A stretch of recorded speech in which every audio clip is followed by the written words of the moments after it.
Okay,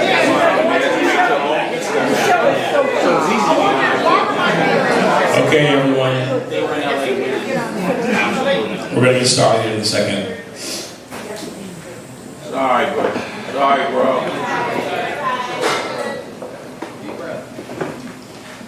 I want to thank all you guys for coming here tonight, today for my mother, Jacqueline Cox's memorial send-off. She was the love of my life, and the sole reason why I'm able to get up here and talk about her joy that I had for these 48 years of my life.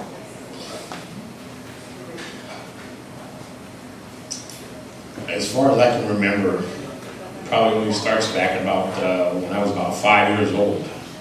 It's probably the earliest memories I have of her. In Oakland, I used to stay with my grandmother, Pauline. I meant the world to her. A lot of times, family can be the best thing, and it can also be the worst thing in the world.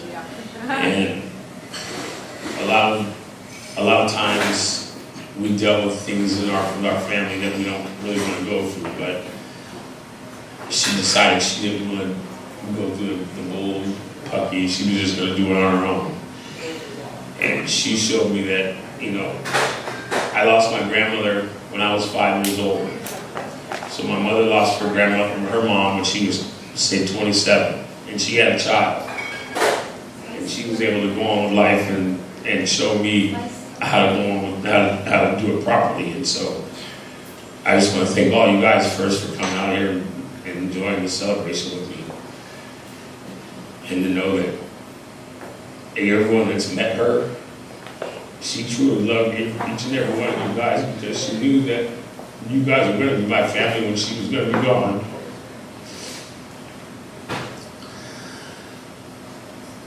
I remember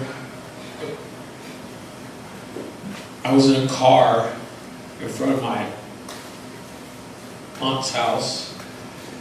I think I was maybe, 3 or 4 years old. And my mom had came home from work, and she was just running in the house to do something real quick, and left me in the car. And I believe it was Aunt Chris, whose house with my aunt, she was the Gestapo member of the family. And she's the one that doled out the punishment and kept the family in line. But on this one day, I happened to, this one day I happened to be in the car, and we were on a hill, and somehow I bumped the car to neutral, and it rolled down the hill, and probably a good 70 or 80 feet, at least 10 or 12 houses down the hill, up into the stairway, into the front of the house. Hey, you went almost 2 blocks. Downhill, he's driving and having a ball. Drove it up on the neighbor's steps and hit a whole bunch of things and finally stopped. And it was a steep hill. But he didn't give a shit. He was happy as hell just driving that car. And the car was like 3 days old. It was a kid.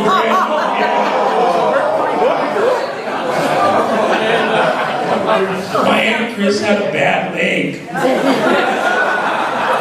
but she ran down I remember her running down the hill so fast, and that scared me. Her yelling, that scared me more than the actual thing that I did. But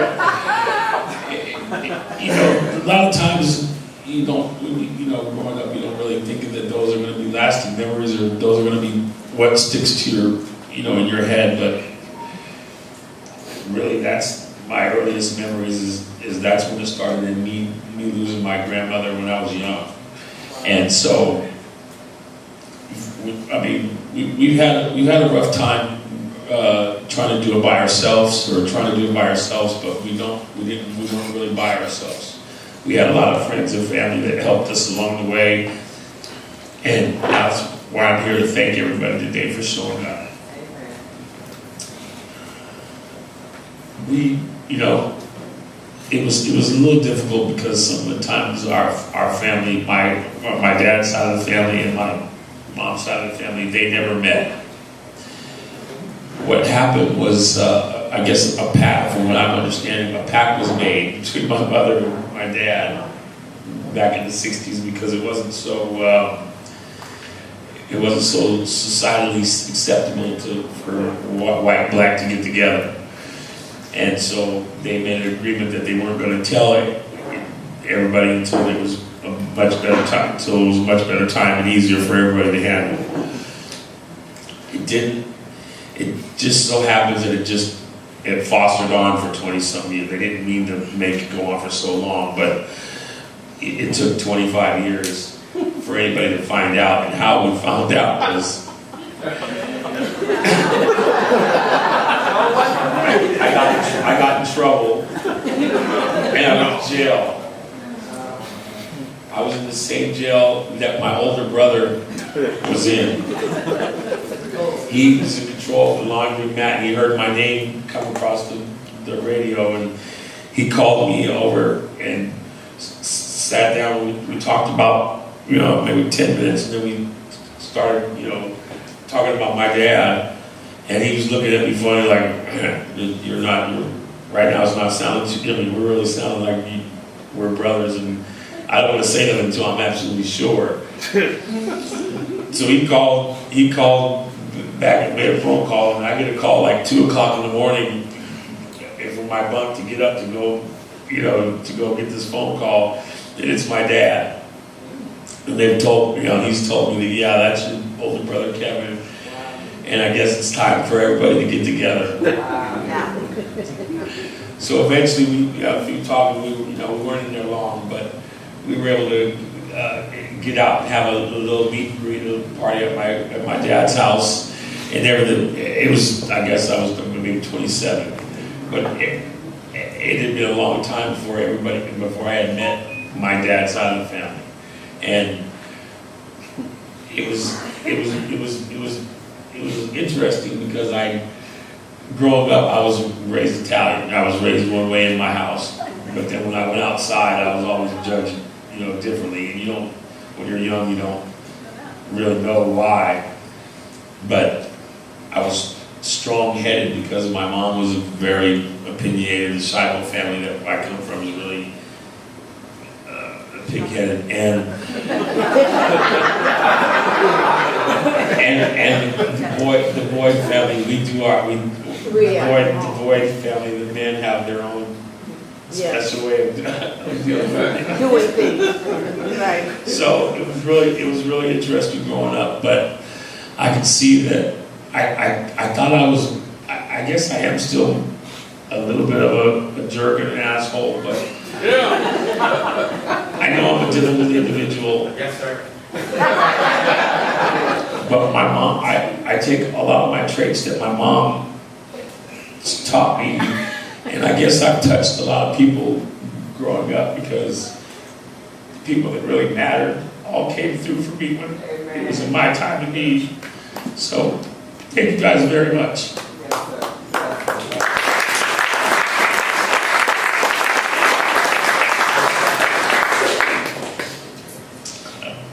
The majority of my Italian side of the family lives back in Pennsylvania, and most of them are old, in their 70s, 80s, and older, so they're not able to make it out in their time.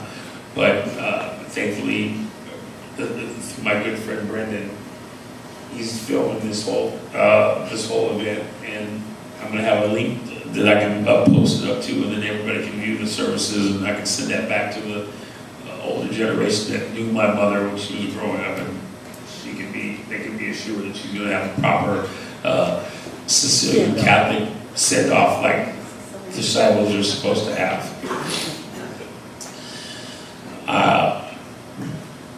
There's not too many, my mom didn't like me the one most important thing she taught me in life was not to use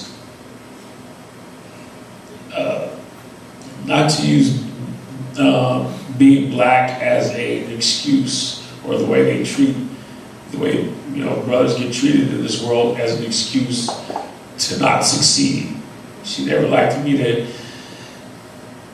pull that race card or say anything like that, because that's not the way she raised me. That was just a part of life that you had to deal with, and you're going to have to, be thankful that you're not Cambodian under Pol Pot, or African under Idi Amin, or Jewish under Hitler. Just that's something that everybody's got to go through. So the majority of my life, I've had issues with it, but I've never let it determine my success in life. I've always took that teaching from my mom to,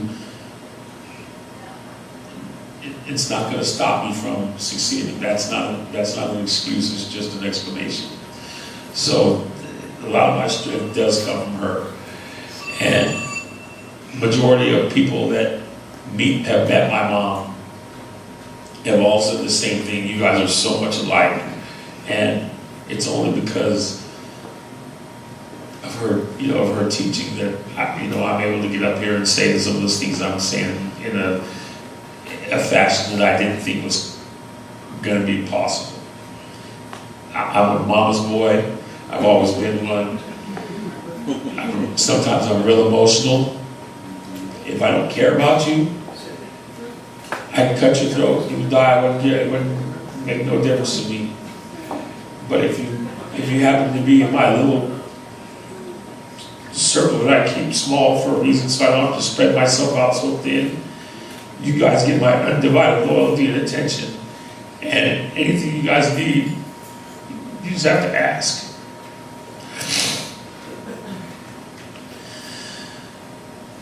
Later on in life, my mom, we tried to buy a house out in Livermore, and that didn't work out because her fiance ended up cheating on her after like 18 years.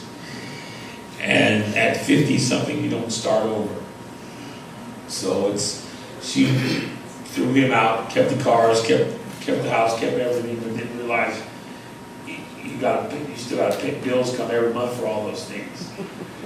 So we ended up losing the house in Livermore, and we had 2 dogs. We had these dogs for about 15 years. Anybody that's ever came over to the house knows that they were aggressive if you were outside the house, but if you were well enough to come in the house, overlook the fact that they were growling, and you came in the house, they were really nice dogs. After you put them in the room. A lot of my friends didn't come over to my house. I went to a lot of friends' house because of those dogs. But me and my mom were really dog lovers, and today I'm going to end up donating a sizable amount to the SPCA in her name, because it seems like animals don't give you as much problems as humans do.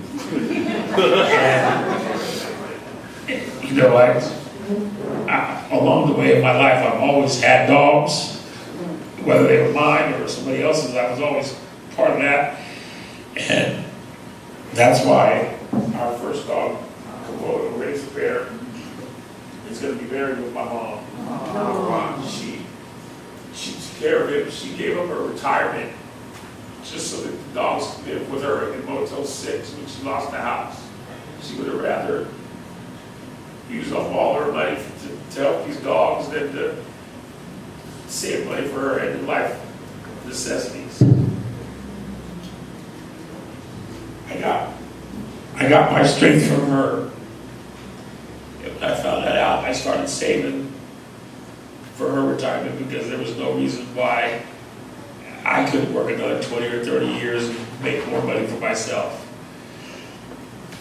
But my mom, she didn't want help from nobody. She wanted to she was going to do it on her own, regardless of the situation. And that's kind of the lesson that she was trying to teach me, is that sometimes you're always not going to have help, or you might not things might not go your way all the time, but you still got to prosper, you still got to go on, because life, it's not going to stop for you, unfortunately. It's for the world's for the young. Once you get to a certain age, you break your hip when you're 13, they give you a new hip. You break your hip when you're 70, they try to patch you up with a Band-Aid and say, we'll see you in a couple months. So I knew a couple of years ago that my mom had chronic heart failure, congenital heart failure. She had it for about 7 years. I don't know how long she's had heart problems, but she had AFib. When she was 5, I believe, she was ran over by a truck in Pennsylvania. And I don't know how much damage that did to her, but Aunt Chris, who I talked about earlier, ended up tying her to a telephone pole outside the hotel where they used to live, so she couldn't go out to the street. She could only go so far so she wouldn't get hit. And she used to tell me stories about that living back there, when I went back there just recently for a family reunion. And I was able to meet a lot of the family members I didn't remember that, knew me when I was growing up. Through stories, you kind of, remember some of the things in your life, but you really get a sense of who you are or what you're about when you go back to family, and that's really, about everything. I remember we had my dad's side of the family had a reunion in Antioch. God, it was probably 15 years ago. There was over 250 people that showed up to that reunion. This picture right here, there's 97 people in our family that are still alive or still kicking. That means I have almost 300 family members. I don't know too many people that have 300 family members. And it's kind of puzzling that for 50 years, this whole family didn't meet my whole dad's side of the family. And I think it would have been, I don't want to say easy, but I think it would have been okay for them to meet a long time ago. But that was just how the world was. And I got two sides of me that have been fighting for a long time, but love from both sides has actually kept me grounded, along with my friends who have let me know that I might still be an asshole, but I'm going to be okay.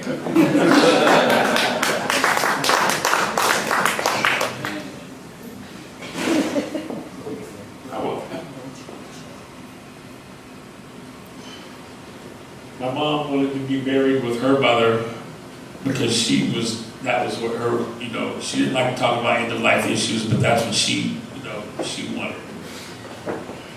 Unfortunately, my uncle, my grandmother's brother, who came out to visit for a few years, ended up dying when he was out here, and they ended up putting him in my mom's plot. So my mom kind of had an attitude for a little while. It wasn't until maybe, actually about maybe 5 years ago that we started talking about cremation and how to be buried, and we found out that we can put urns, up to 8 urns, in a dual crypt plot. So my mom realized that she could be buried with her mom. She kind of let the attitude go. But she really did kind of have one for a while, because the Italian side of the family, they weren't as receptive, because she had a child out of wedlock, and it wasn't Italian. I had my Uncle Tommy, who owns this bar, also came out here. My mom had a sister and a brother, Alan and Judith Ann.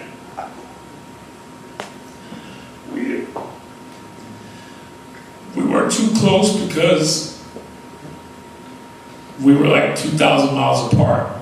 My aunt lived in Kentucky, and my brother lived in Tennessee, and he taught in Florida. So we were West Coast, Midwest, and East Coast, and only through word of mouth or through stories or pictures do I even have memories of them. Because I, just like you guys have, my friends really haven't met my dad's side of the family or my mom's side of the family either. And it's weird because I have all this love and attention from everybody, and it's like one big family, but three separate, entities. And each of them has an equal part in me being who I turned out to be. And it's only now that I can get everybody together and see what I'm all about. And it's unfortunate that sometimes you have to do it under a loss or a negative situation. But my mom really enjoyed life. She grabbed the bull by the horns and told me that that's what I needed to do. She'd be very disappointed if I wasn't able to go on and make it in life. And honestly, I wouldn't be able to go on and make it in life if it wasn't for you guys. So thank you guys very much for showing up.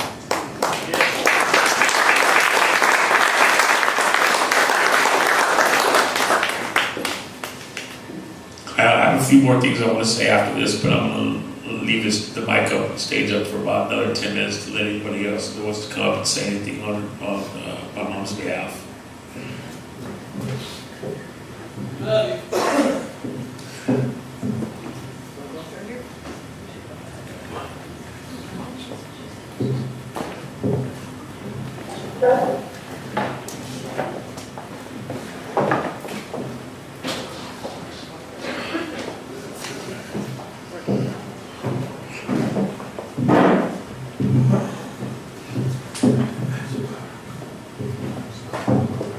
Hey, thanks everybody for coming. This turned out pretty nice. I'm Tommy. This is my cousin Cindy, and this is my cousin Cheryl. And we knew Jackie. There's a picture in the walkway when Jackie was real young. When she came to California, she stayed with me and my mom, and we had some fun. After I'm done, they might want to say something, but I remember Richard as a little baby.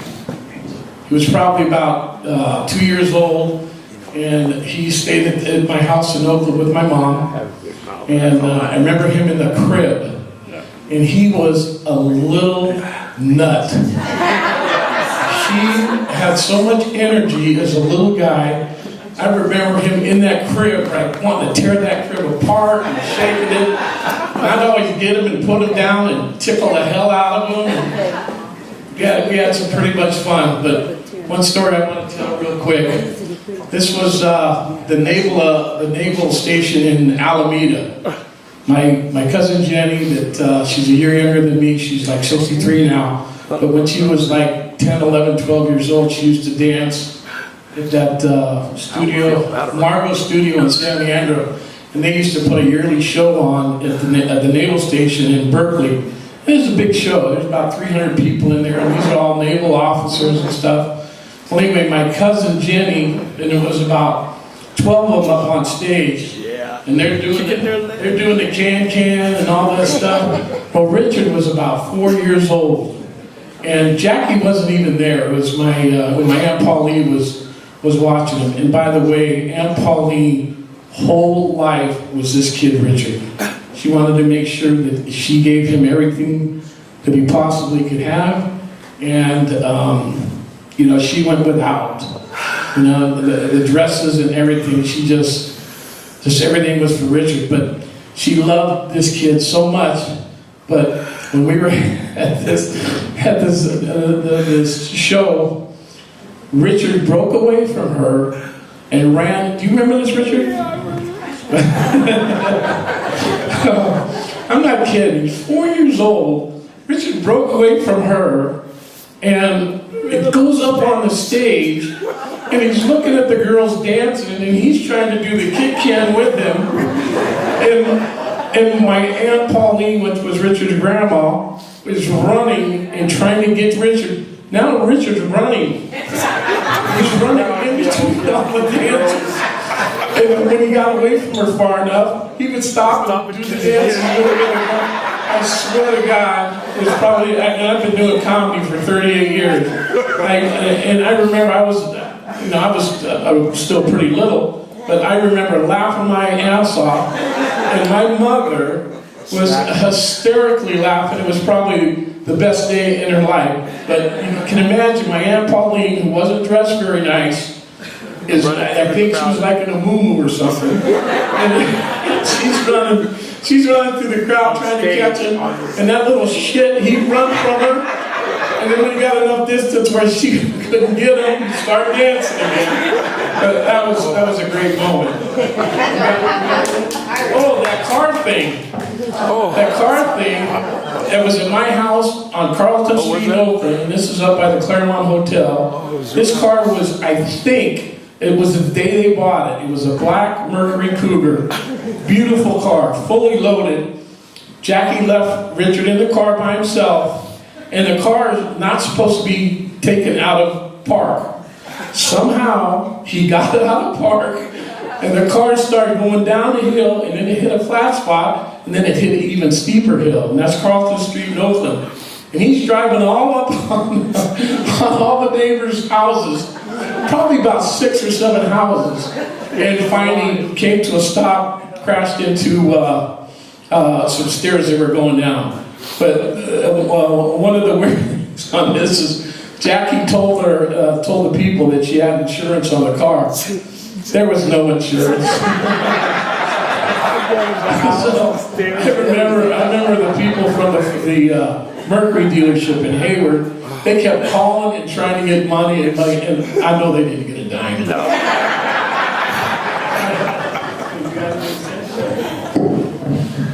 I kind of remember these stories myself. I think I was at one of them at the dance. So, I remember Richard doing the can too. So, but anyway, back to Jackie. I remember her, beautiful person. She had the kindest heart, and I think she's put that back to Richard.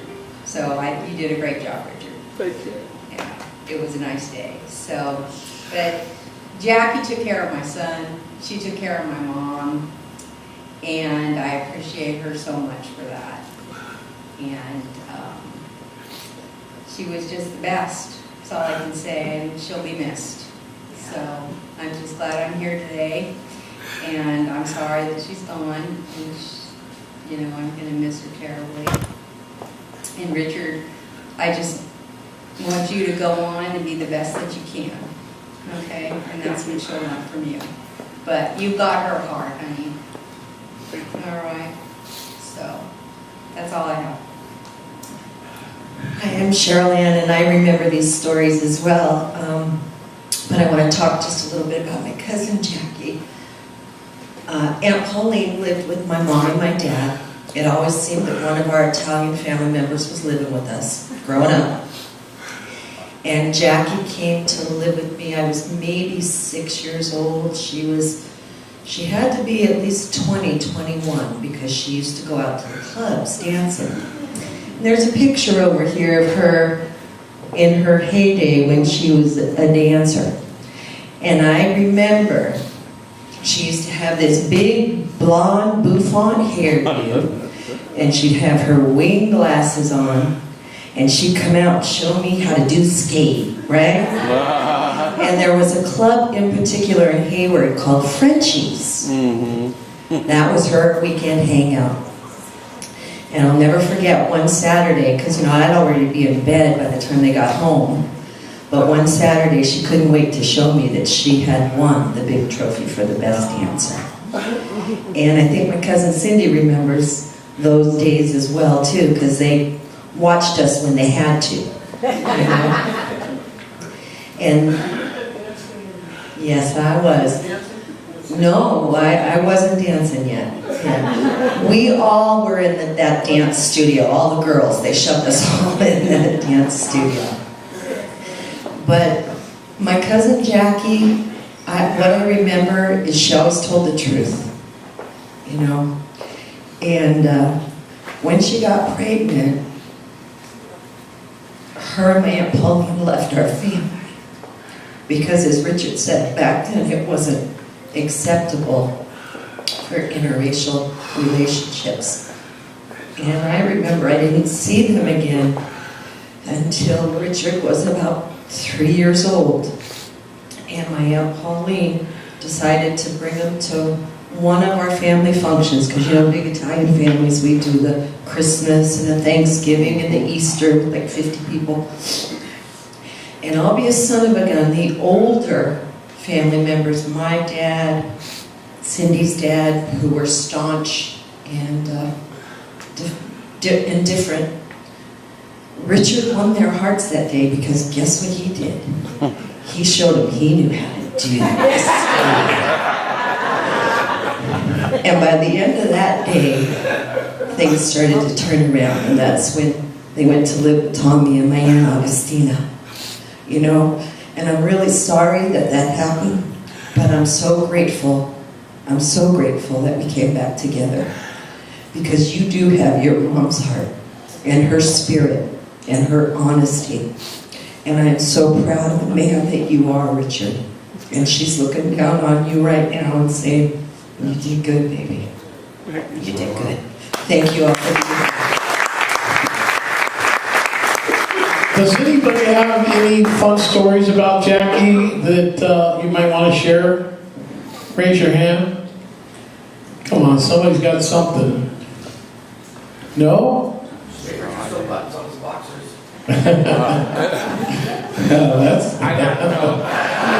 That's pretty good. No, I got it. Anything else? How about Richard's best friends? Okay, well, we'll turn it back over to Richard. You can't take too much longer, bro. Thanks, everybody.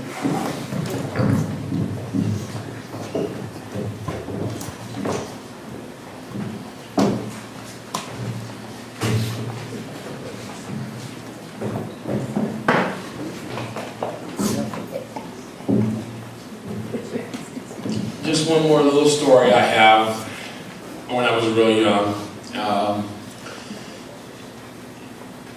Not too surprising for some people that know me, maybe surprising for others, but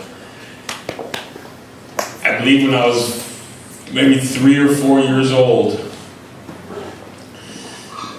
my mom had to work 2 jobs to make the ends meet. And one day I was hungry and my grandma wasn't home, and we didn't have no food. I think I said I was maybe 3 or 4 years old. It was at my house, I went to my grandmother, went to sleep. I went in my mom's closet. I was in diapers. I grabbed her high heel shoes and her purse. I put them on and I walked with high heel shoes, a diaper, and purse from my Uncle Tommy's house all the way to Doggy Diner, like 4 or 5 blocks away, or tried to order a hot dog because I was hungry for a hot dog. They knew me there, but they didn't know where my mom was, so they ended up calling the police and having them come get me and take me down to the police station. And I guess that was where my career with the police started.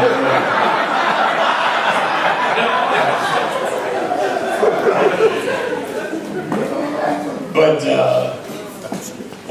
when the whole family when they found out that I had walked 4 or 5 blocks in high heels and a diaper and a purse,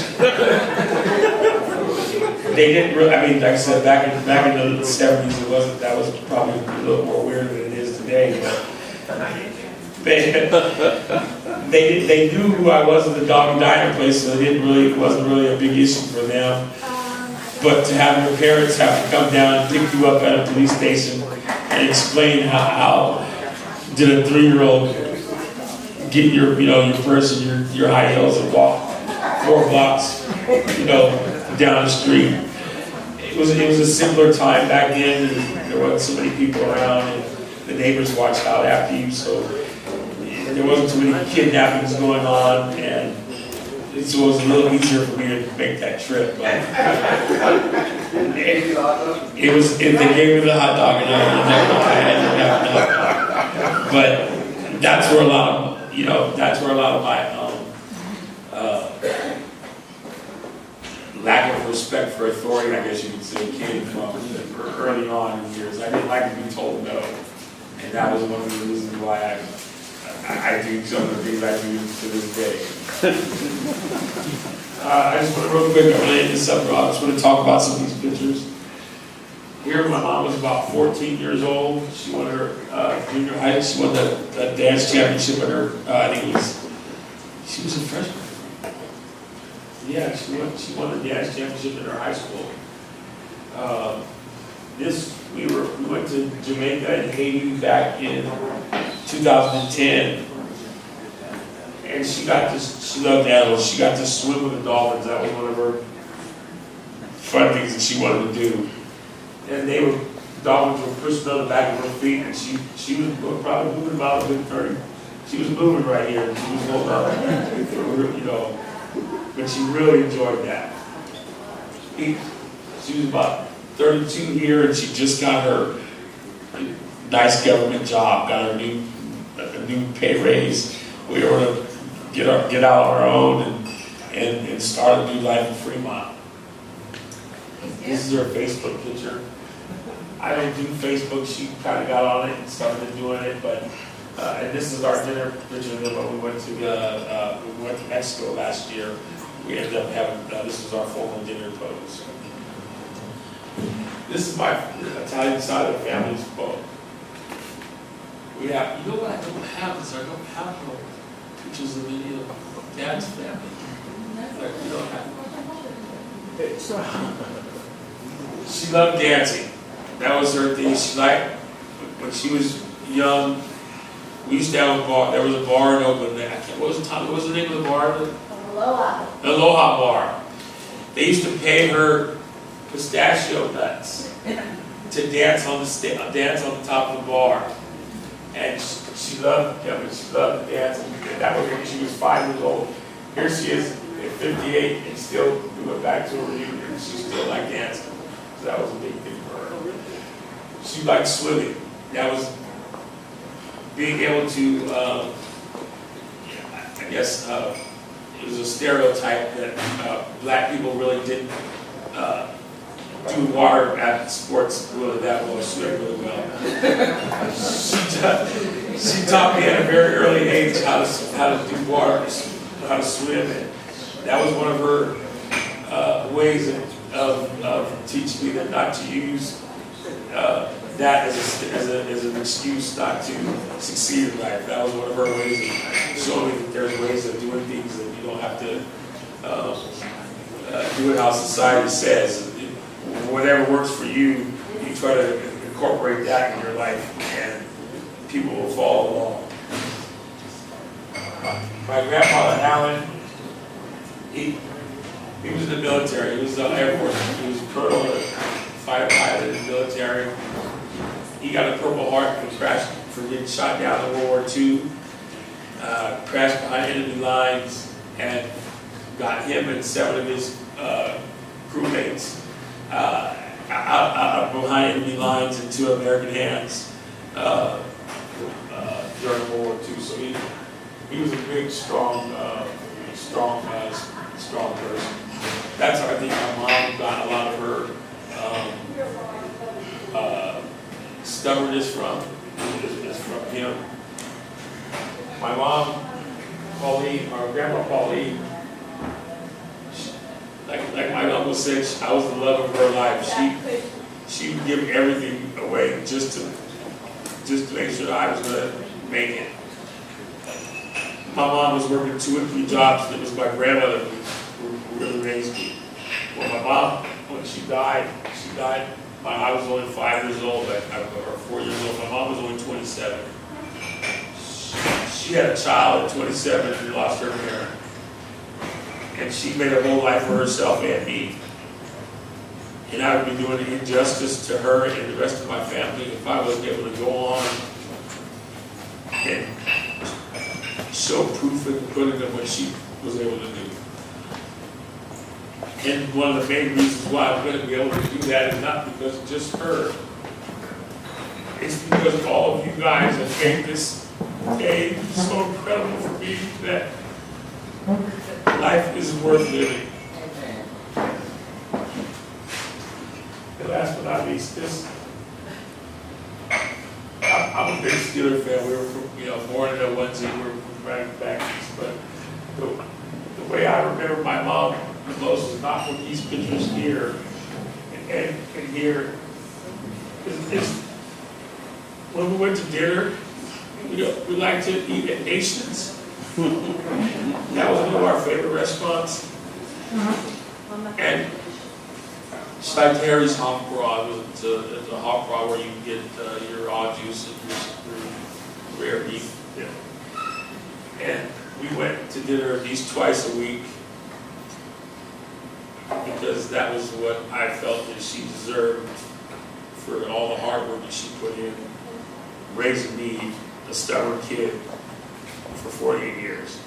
I'm really lucky that I got 71 years out of her, 48 years out of her, 71 years. I couldn't have asked for anyone better. I just want to thank everybody here for showing up for her day, because you made this the best day of my life.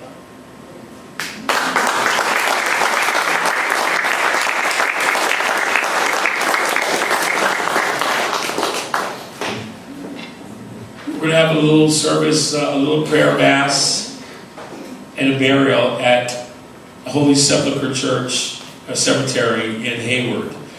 There's a map out in the front lobby here that shows the directions to where the grave plot is at. Everybody's more than welcome to come if you'd like. For my side of my family, my dad's side of the family, we're going to go to dinner after the memorial. Anybody that's willing to come, wants to come with us, they're more than welcome to come with us to dinner. But that's where we're going to do the burial. That's when we'll split up. So whoever wants to come back to the church with us, that's fine. We'll probably wrap it up here in about maybe 15 minutes. Thank you guys very much.